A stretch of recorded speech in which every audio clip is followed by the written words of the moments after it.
খলিফাতুল মুসলিমিন হযরতে ওমর রাদিয়াল্লাহু তাআলা আবু বকরকে ডাক দিয়া বললেন, আমিরুল মুমিনিন, আপনার পরনে জুতা নাই, আমার এক জোড়া জুতা আছে।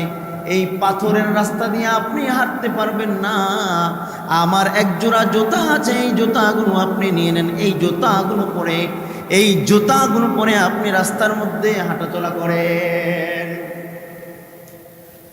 হযরতে আবু বকর রাদিয়াল্লাহু তাআলা খলিফাতুল মুসলিমিন হযরতে ওমর রাদিয়াল্লাহু তাআলাকে ডাক দিয়া বললেন, ভাই ওমর, তুমি তো মনে করেছো আমার এক জোড়া জুতা নাই, আমারও এক জোড়া জুতা আছে। আমি রাতের বেলা এই গিরিপথ দিয়া যখন হাঁটাচলা করব,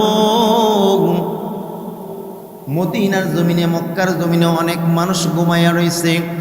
আমার যেই জুতার আওয়াজ, এই জুতার আওয়াজের কারণে কোনো মুসলমান ভাই ও বোনের শিশুর যদি ঘুম ভেঙে যায়, কিয়ামতের দিন আমি আবু বকর আল্লাহর দরবারে কি জবাব দিব? সুবহানাল্লাহ, আমি আবু বকর কি জবাব দিব? এতটা নিচে মনে করতেন।